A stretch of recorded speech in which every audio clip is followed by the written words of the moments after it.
Rede Vida de Televisão. Hoje nós começamos um programa Frente a Frente especial em memória do Papa Francisco, ele que nos deixou na manhã deste dia 21 de abril. E para falar sobre o legado de Papa Francisco e esse momento em que a igreja enfrenta a sede vacante, nós convidamos o cardeal arcebispo de São Paulo, Dom Odilo Pedro Scherer.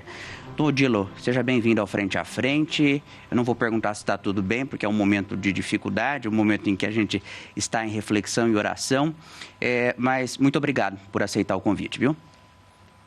Pois não, boa noite, obrigado por ter convidado, é a ocasião de a gente poder comunicar um pouco também com o público e, eventualmente, esclarecer alguma questão sobre agora também os próximos passos em vista da eleição do novo Papa, antes de tudo o funeral do Papa Francisco e como segue a vida da Igreja. Muito bem.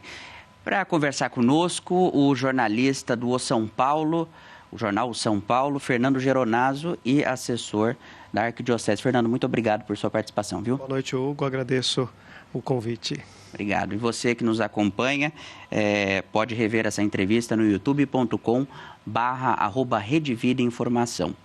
Dom Odilo, o senhor citou esses próximos momentos em que a igreja agora passa, que são os ritos do funeral, enfim, todo o processo pós-falecimento do Papa Francisco. Eu queria que o senhor esclarecesse um pouco mais para nós quais são essas etapas.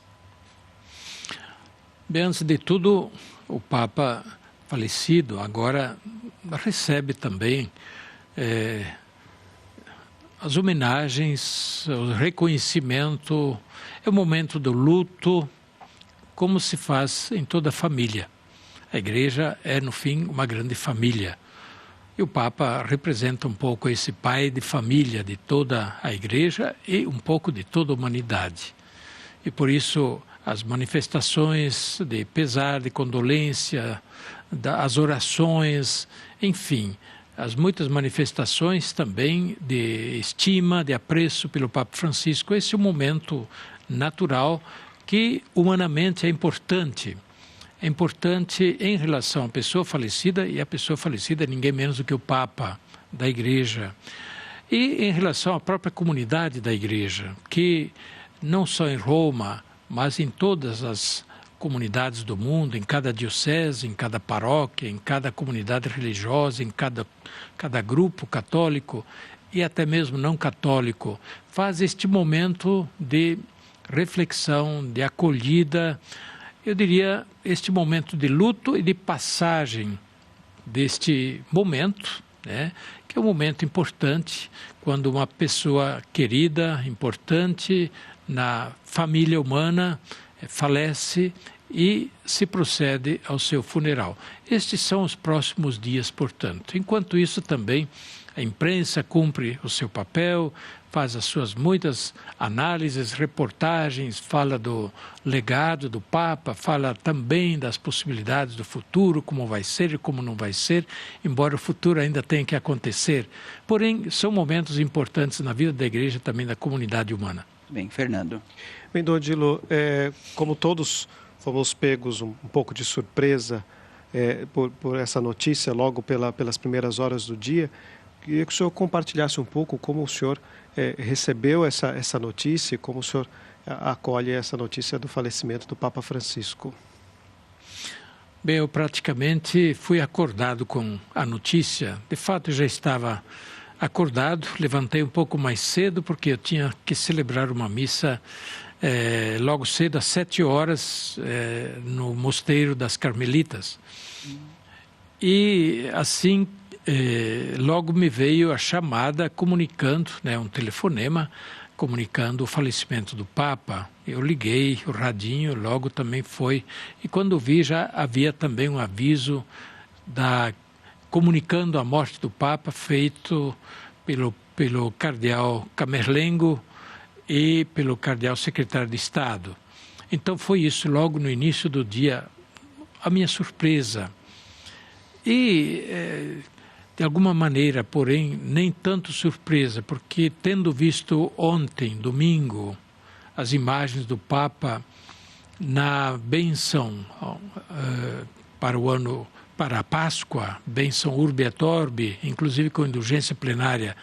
O Papa se fez presente um momento, mas o seu aspecto denotava muito sofrimento, e denotava fragilidade. E me passaram algumas coisas pela cabeça: o Papa está muito doente.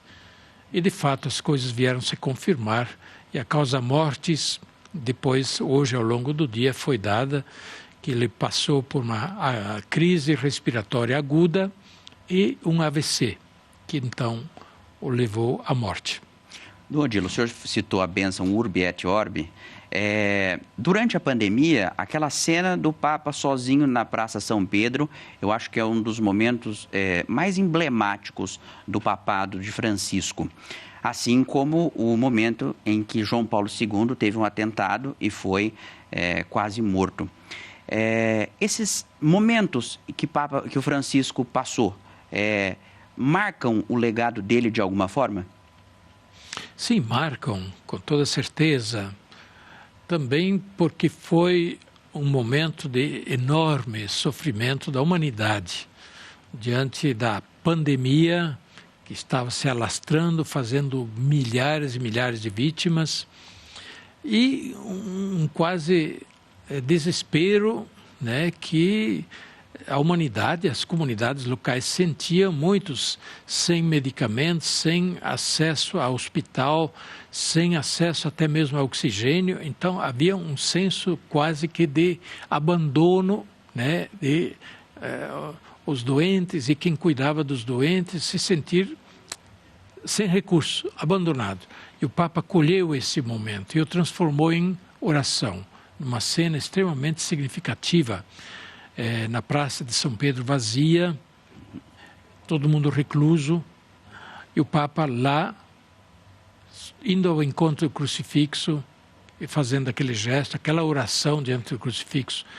Isso ficou muito significativo. E ficam como imagens emblemáticas do pontificado dele, mas mais amplamente ainda do papel da Igreja, dos homens de fé, e de quem é guia de uma comunidade religiosa, do seu papel nesse momento de dar coragem, força e referência também para continuar a viver e continuar confiante. Geronaso. Dom Odilo, esses gestos, esse gesto que foi recordado agora é um dos muitos gestos que marcaram o pontificado do Papa Francisco, a pessoa do Papa Francisco. Como o senhor descreve o pontificado do Papa Francisco, se é possível descrevê-lo na totalidade? Precisaria de bastante tempo para a gente se referir a todos os aspectos do pontificado do Papa Francisco. Primeiramente, vamos falar do legado eclesiástico ou eclesial que ele deixa. Um Papa que tentou, na linha do Concílio Vaticano II, de trazer a Igreja para a sua própria missão e também para uma renovação da sua missão e da sua organização interna. Então, isso teve vários momentos, né, da renovação da vida eclesial de acordo com o concílio, né, de fazer com que a Igreja se percebesse como o povo de Deus, o povo de batizados, né, um povo que vive a comunhão com Cristo, a comunhão de fé, a comunhão solidária, na caridade também. Um povo participativo da missão, um povo missionário, né, e assim por diante. O sínodo sobre a sinodalidade da Igreja, que o Papa realizou e concluiu em outubro passado, é um passo importante e muito significativo dentro desse propósito de fazer com que a Igreja, digamos, se redescubra.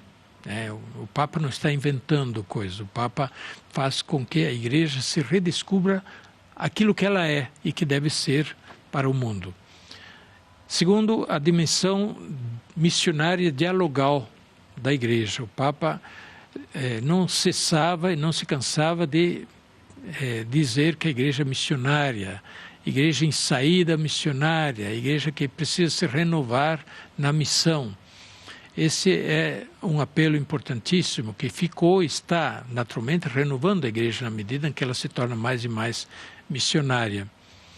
Agora, outras questões da vida interna da igreja, né? Todas as questões também morais, a questão do clero, a purificação na vida do clero, foram situações muito sofridas, mas que o Papa enfrentou com muita coragem. Depois, também quanto a vida, a formação do clero, a participação dos leigos na vida da igreja, o estímulo para que os leigos, né, cristãos participem da vida da sociedade e com o espírito cristão atuem, né, ajudem a sociedade a ser melhor. Mas depois, em relação ao mundo, à sociedade em geral, o Papa sempre um Papa do diálogo, de ir ao encontro, de ouvir e também de dizer uma palavra. O Papa procurou ir ao encontro de todos e muitas vezes quebrando, né, padrões, né? Ir ao encontro, por exemplo, dos muçulmanos entrando numa sinagoga, isso ninguém imaginava, né? O Papa fez. De também firmar um documento, né, com aquele líder muçulmano e outros líderes depois, sobre a fraternidade universal humana. Nós somos humanos, antes de sermos religiosos, somos humanos e, portanto, enquanto humanos, somos irmãos e filhos de Deus. E o Papa bateu muito nessa tecla, que é fundamental para também superar os problemas do ódio, da guerra, das injustiças sociais e assim por diante, dos desequilíbrios econômicos e tudo isso. Se não houver senso de fraternidade, não se chega a isso, né?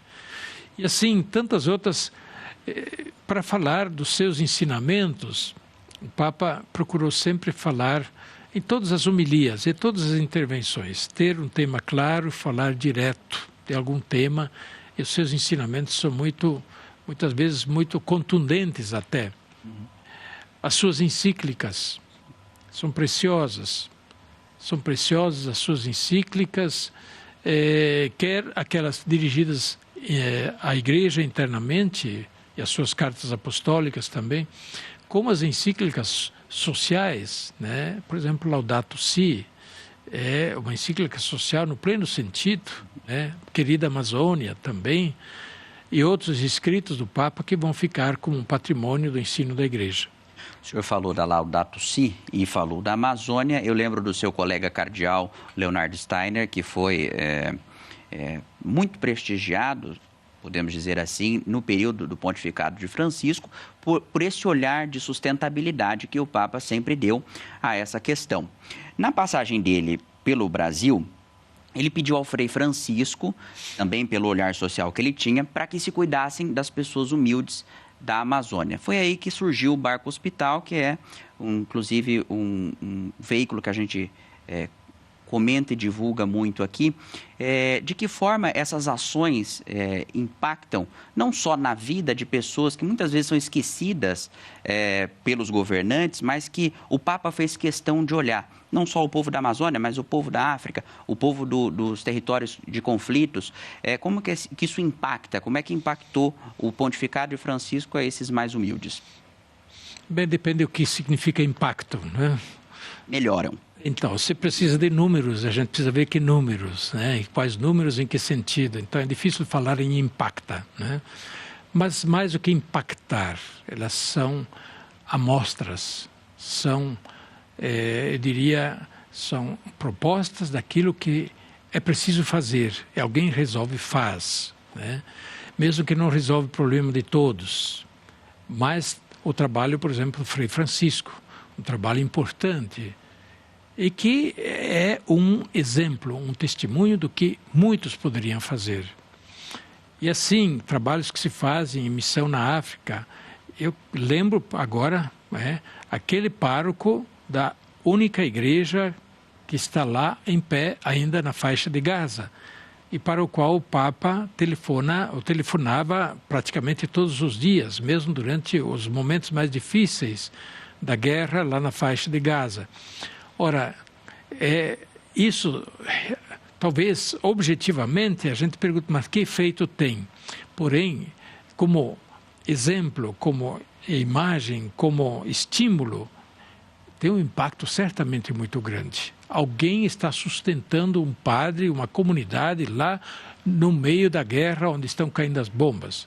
Está pondo a mão para proteger, está de alguma forma até dando a cara a tapa, sendo incompreendido por fazer isto. Então, mesmo que não resolva os problemas de todos, e este é o sentido geral também dos trabalhos sociais, da caridade da igreja. A igreja não tem os meios, os recursos, o dinheiro necessário para resolver o problema de todos. Jesus não lavou os pés de todos, não curou todos os cegos, não ressuscitou todos os mortos, mas ressuscitou alguns, curou alguns, para dizer, isto é preciso fazer. É o que a igreja também faz, é o que o Papa também fez como indicação. Isto é preciso fazer. Muito bem, Geronasso.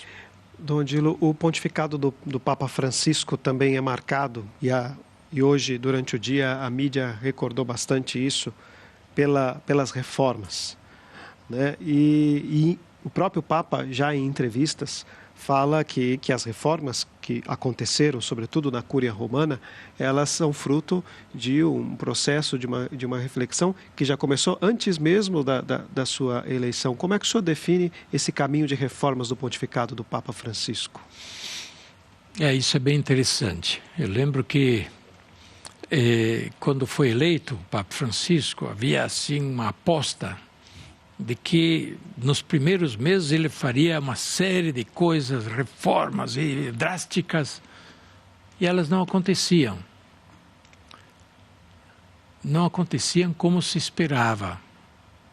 Mas o Papa lançou as bases para reformas sólidas, reformas que acontecessem não apenas como maquiagem externa, mas que partissem de dentro, e, portanto, tivessem a participação de todos aqueles que deviam depois gerir as reformas e o contínuo da vida da Igreja.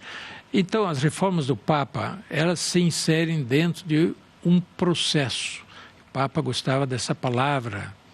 Ele dizia, mais do que eventos, a Igreja deve desencadear processos. Fazer um evento que a gente planeja, acontece, acabou, concluiu, terminou. Isso tem pouco efeito. Mas fazer eventos que desencadeiem processos, que suscitem novos eventos, novas iniciativas, isto são processos. E o Papa inaugurou processos de mudança, de reformas, que aconteceram, estão e vão acontecer ainda. Muito bem. Dom Odilo, a igreja aqui no Brasil estava programada para a próxima semana de começar a 62ª Assembleia Geral dos Bispos. Como fica a partir de agora, considerando que 7 dos bispos, cardeais, participam desse momento de votação para o próximo Papa? Vocês já conversaram a respeito da Assembleia? Ela continua ou ela vai ser adiada? Não, eu não tenho conhecimento se já foi publicado, mas na tarde de hoje houve uma reunião extraordinária no Conselho Permanente da CNBB para decidir sobre a suspensão da Assembleia. Me parece que a conclusão foi essa de suspender a Assembleia deste ano, em vista do conclave, primeiramente do funeral e assim por diante. A Assembleia da CNBB, não é dos bispos, certo. É da Conferência dos Bispos, a Assembleia da Conferência dos Bispos, começaria dia 30, na quarta-feira da próxima semana. Porém, a decisão foi pela suspensão. Porém, eu não cheguei a ver ainda o comunicado oficial da presidência da CNBB a esse respeito. Muito bem. Nós voltamos com o Frente a Frente especial, conversando com o arcebispo metropolitano de São Paulo, o cardeal Dom Odilo Pedro Scherer. Dom Odilo, um filme que se tornou popular e manchou talvez a forma como as pessoas veem a sucessão de um Papa, que é o conclave. O senhor, com sua experiência pessoal, eu gostaria que o senhor nos dissesse, desmistificasse o que muito se fala aí a partir de agora sobre esse momento que a Igreja passa, até falando qual é o procedimento que acontece durante o conclave para escolher o sucessor de Pedro? Bom, antes de tudo, o filme. Isso. Bem, o Conclave é um filme sobre um conclave, mas é um conclave imaginado, uma fantasia de conclave. O filme é feito a partir de um romance. Romance não é história, romance é fantasia. É uma narrativa criada que quer imitar a realidade, mas não é a realidade. Assim também o filme, o Conclave, não retrata a realidade do conclave, fique bem claro isso. Pelo contrário, o conclave precisa ser bem analisado, que ele retrata uma série de preconceitos históricos que se tem contra Roma, o Papa, o Vaticano, e que se repetem em romances, em filmes, em novelas, em livros, e por aí vai. Então, fique bem claro, filme é uma criação da fantasia, não é uma reportagem. Reportagem tem que ser sobre os fatos. Não é uma reportagem, não é uma crônica, é uma fantasia. Bem, a partir daí, a gente pode falar do filme como uma fantasia que a gente gosta, tem uma bela fotografia, a gente ri sobre isto, sobre aquilo, mas não tem que pensar que o filme retrata a verdade. Bom, isso sobre o filme, para tirar qualquer cisma, porque tem gente que vai ver o filme e diz, é bem assim. Não é bem assim. Com toda certeza, não é bem assim. Agora falando do conclave original. Falando do conclave. Eu participei de um conclave. Se Deus quiser, vou participar de um segundo, que é uma graça e é um privilégio. É um privilégio dado a poucos e claramente é um momento único na vida da igreja. Primeiramente, sobre como se faz o conclave. Existem documentos públicos da igreja. Isto não é oculto, não é secreto, não. Como se faz o conclave está em 2 documentos públicos da igreja. Podem procurar na internet ou em alguma livraria católica, vão achar. Primeiro é De Romano Pontifice Eligendo, sobre a eleição do Romano Pontífice. Isto ainda de João Paulo II.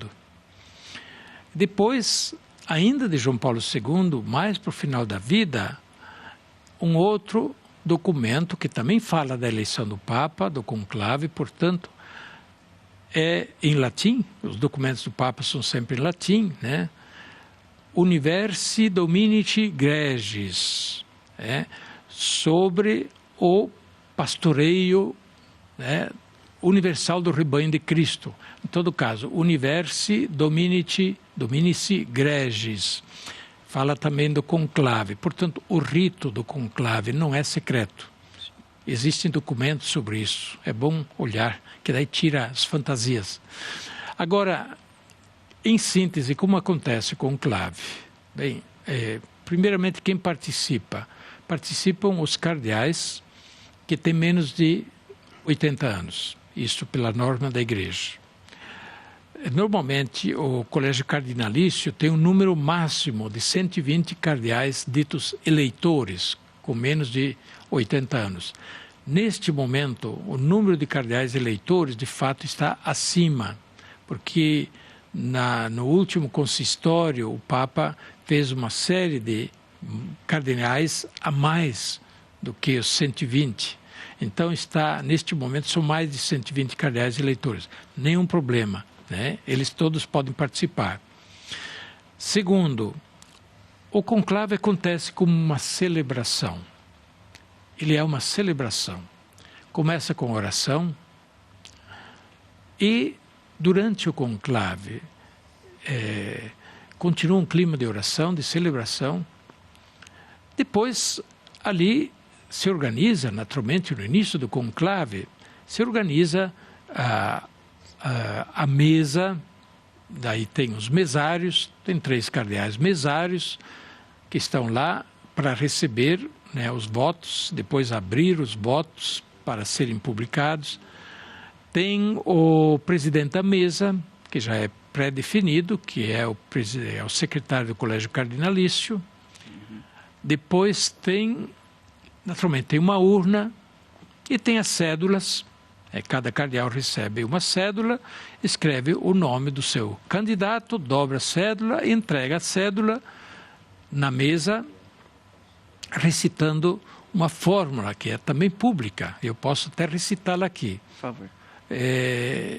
Não sei se vou lembrá-la inteira, mas diz assim mais ou menos, né? E tem um grande crucifixo na mesa e o cardeal, ao entregar a cédula na urna, ele diz: diante de Deus que um dia me julgará, declaro escolher quem considero idôneo para ser Papa. É praticamente um juramento, mas não diz o nome, claro que não diz o nome.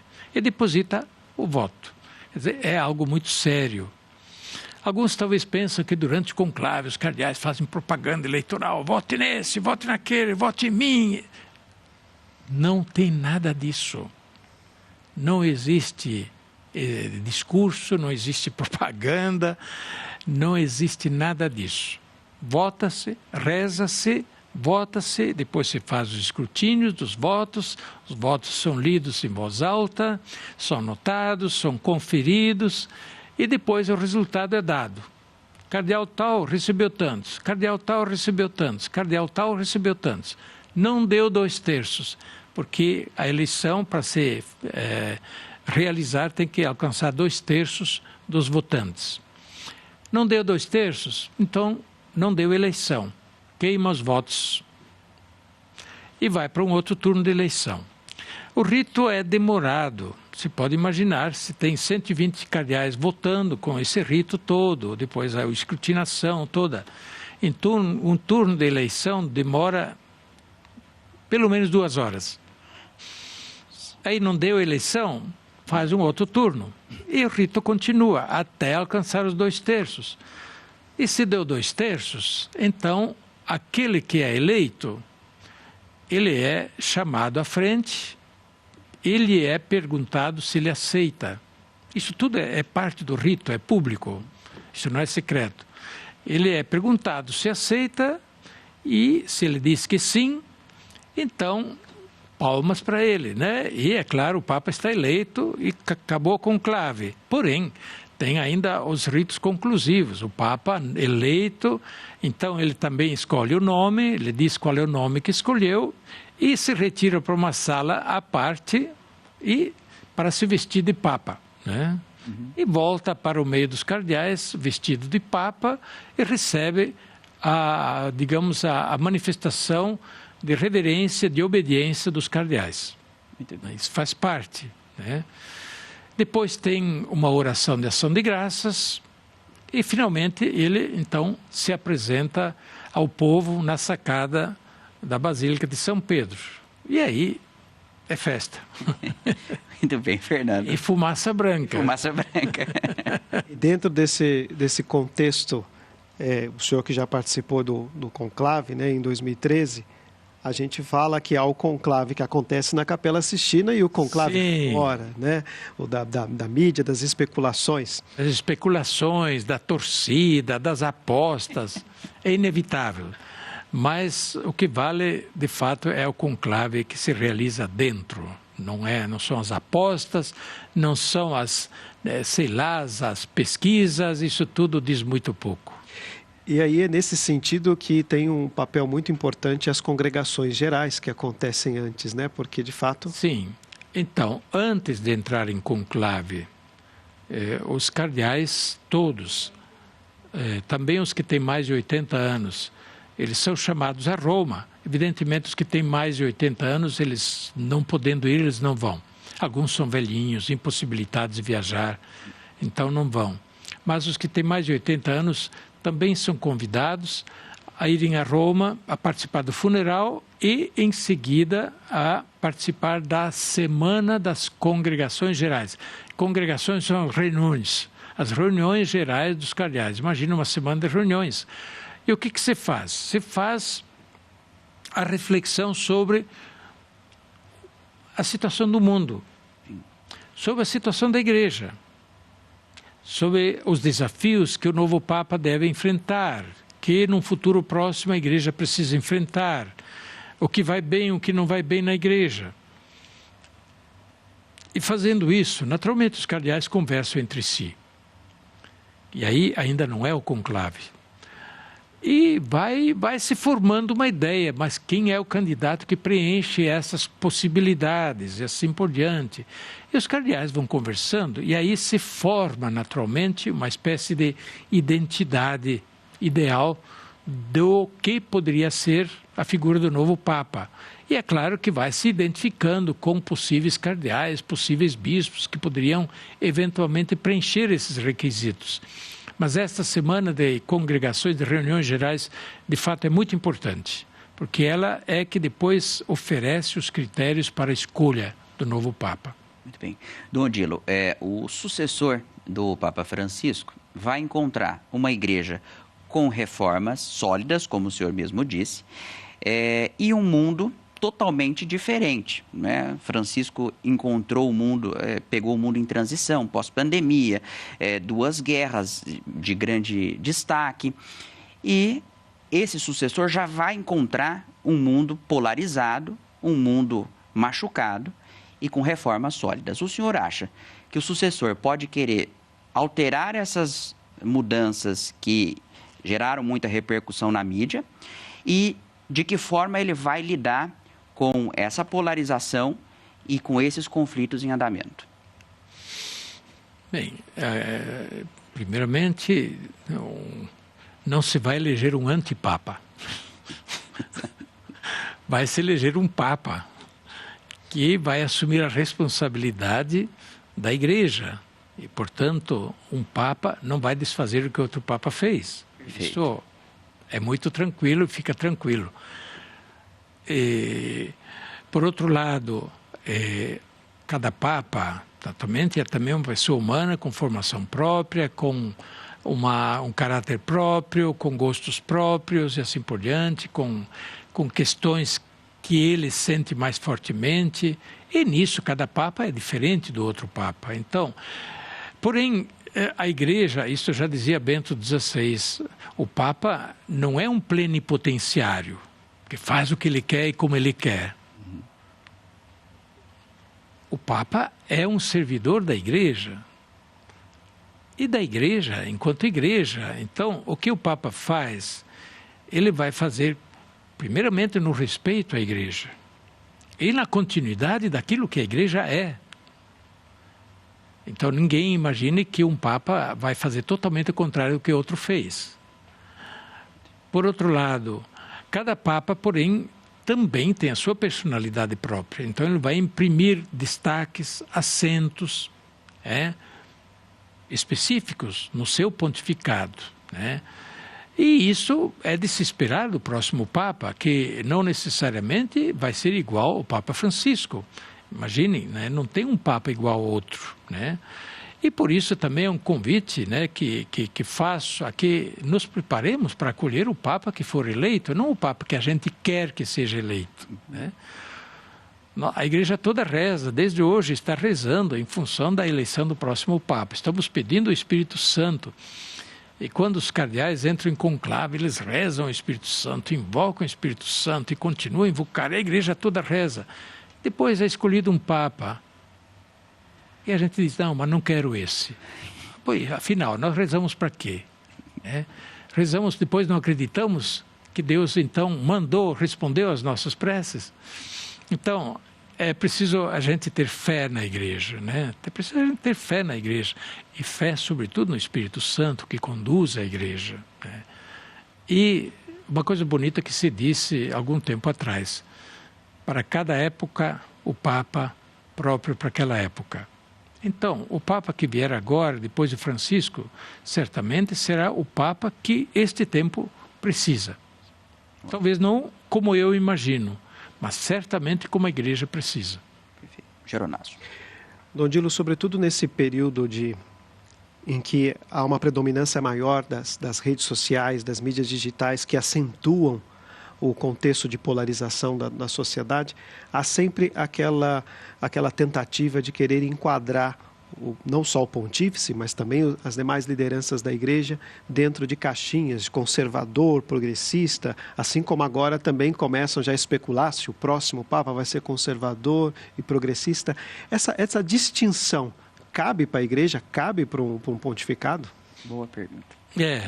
Então, é uma tentação, né? Naturalmente, que os políticos são enquadrados como de centro, de direita ou de esquerda, né? Bem, depende da ideologia que abraça o político. Mas o Papa, os homens da igreja, não abraçam uma ideologia política, não abraçam um partido. Os homens da igreja têm o Evangelho como sua referência. E no Evangelho, alguns vão dizer, bem, o Evangelho de esquerda, outros vão dizer o Evangelho de direita, outros vão dizer o Evangelho de centro. O Evangelho, é o Evangelho. O Evangelho existiu antes de direita, esquerda e centro.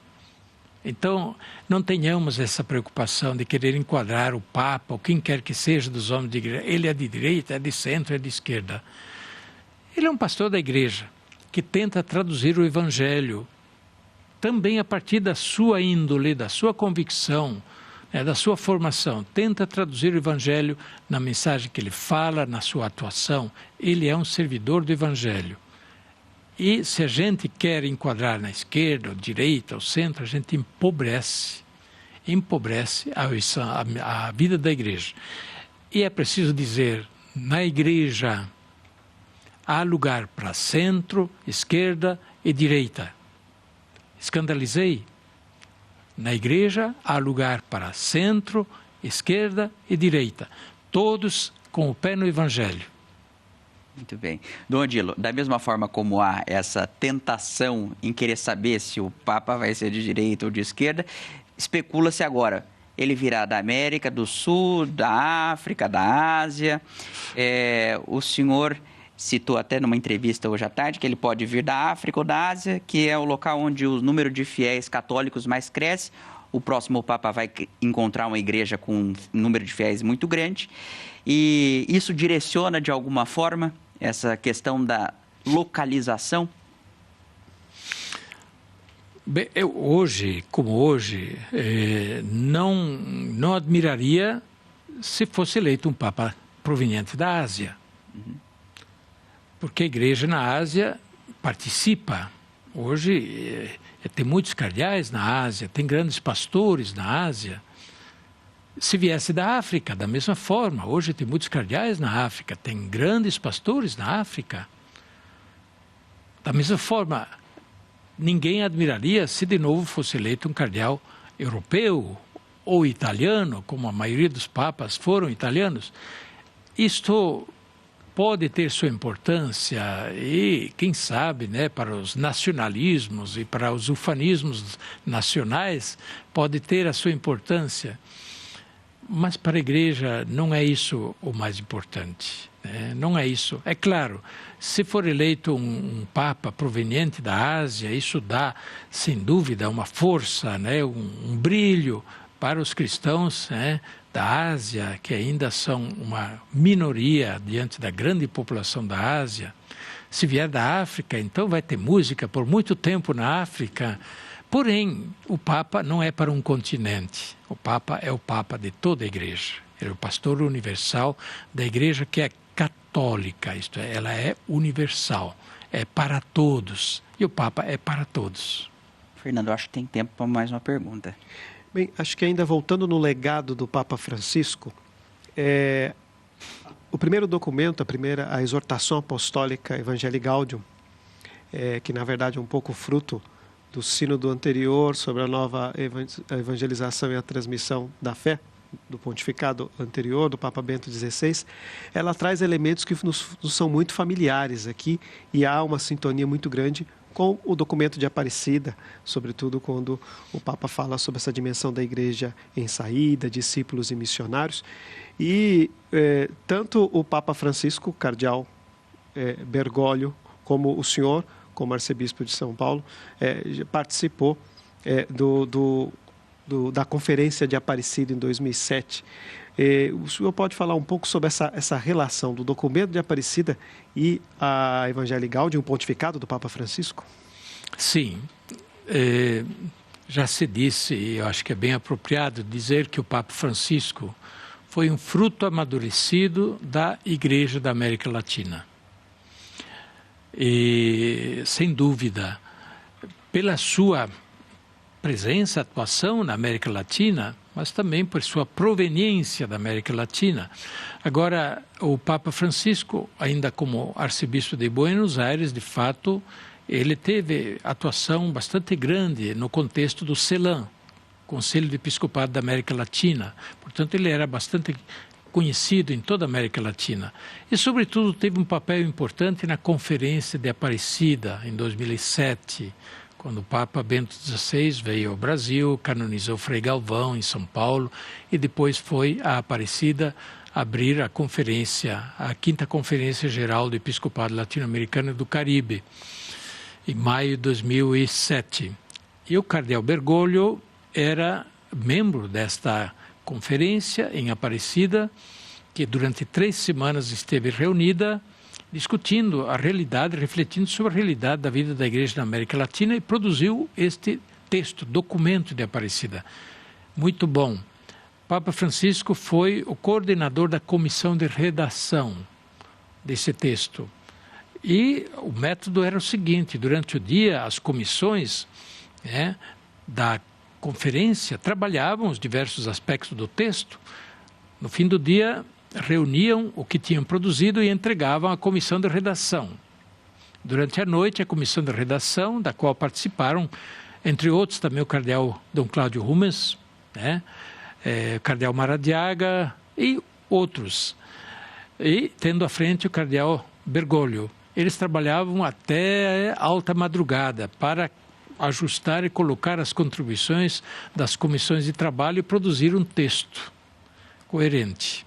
No dia seguinte, o texto já voltava para a Assembleia, para ser trabalhado e continuado. Então, o Papa Francisco, isto é, cardeal Bergoglio, ali ele mostrou uma capacidade muito grande de liderança, de coordenação, também de articulação, e tudo muito discreto, sem muito falar. Eu lembro que ele era o homem silencioso lá em Aparecida. Quase não se via, porque ele trabalhava durante a noite, de dia descansava um pouco, e quase não se ouvia, porque ele interveio umas poucas vezes no plenário, porém trabalhava naturalmente na comissão de redação, um trabalho muito importante.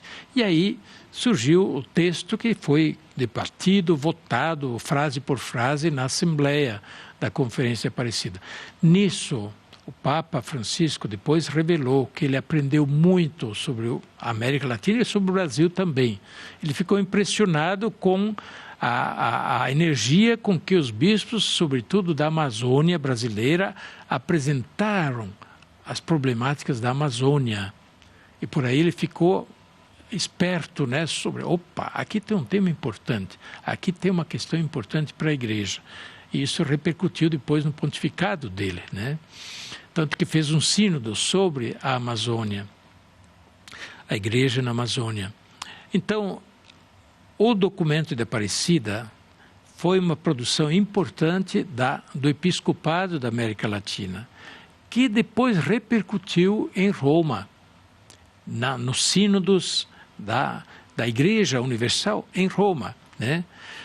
E o próprio Papa, ao produzir o primeiro texto importante, que foi a exortação apostólica do Sínodo de 2012, ele não era Papa ainda, era Papa Bento XVI, o Sínodo de 2012, sobre a nova evangelização para a transmissão da fé na Igreja.